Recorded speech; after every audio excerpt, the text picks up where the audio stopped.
एक शीर्ष आरक्षण करा दी, और जबकि हिंदुस्तान में हर चौथा आदमी, पांचवा आदमी ब्रह्मपुत्र है।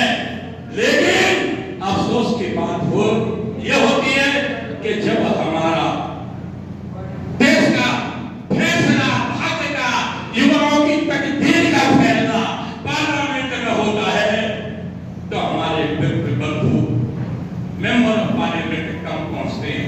उसका कारण है, कभी प्रधानमंत्री से लेकर मुख्यमंत्री हुआ करते थे, सभासद हुआ करते थे, आज ना सभासद है ब्राह्मणों के नाम पर। तो हमारे जो दूसरी जातियां हैं उनका हराओ अभियान चलता है।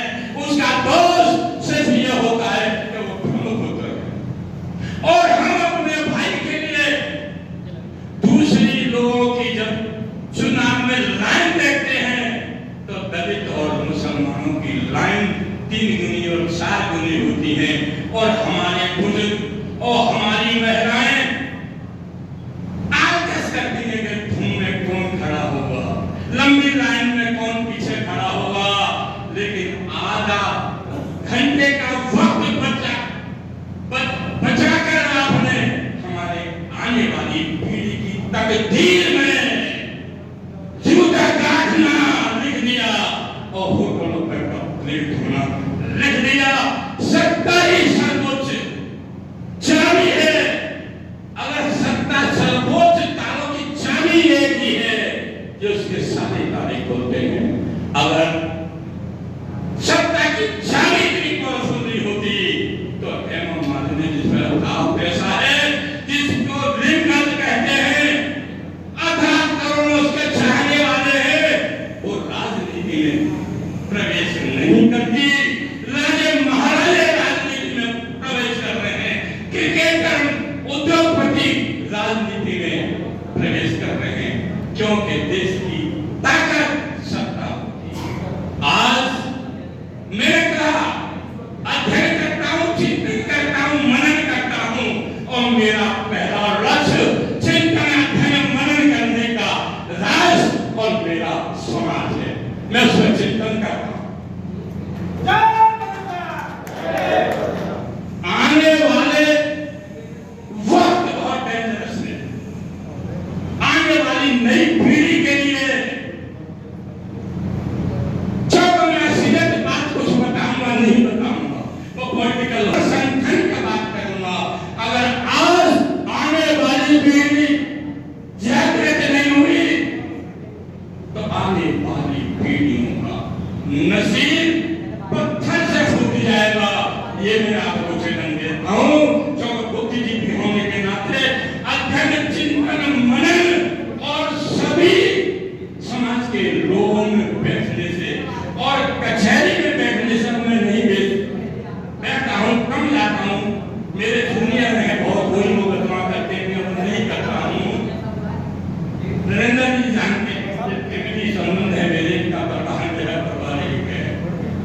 तो कहने का मतलब है, आज ये नई पीढ़ी जागृत नहीं हुई और सत्ता पे काबिज नहीं हुए, तो मेरा दावा है कि आने वाली पीढ़ी होटलों में सातों जात के झूठन गिलास धोएंगी, कपड़े धोएंगी और जूते गाड़ेंगी।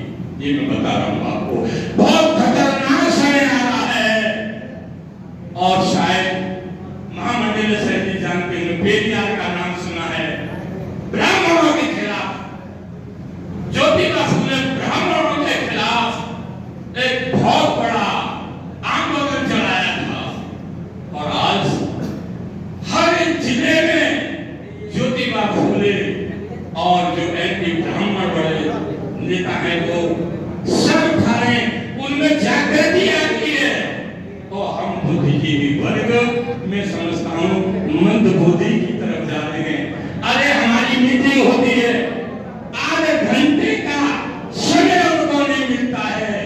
अरे हमारी मीटिंगों में अपने सीनियरों को, लोगों को, अपने वरिष्ठ लोगों से कुछ ना कुछ मिलता है, और वो मिलता है जो खरीदा नहीं जा सकता।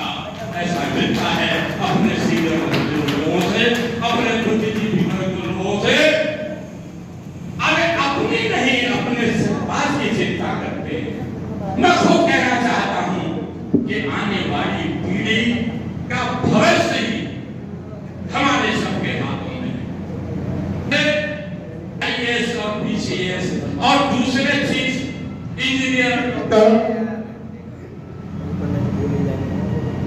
खैर बोलने का मन बहुत चाह रहा था, लेकिन कहने का मतलब ये है कि समय की पाबंदी है।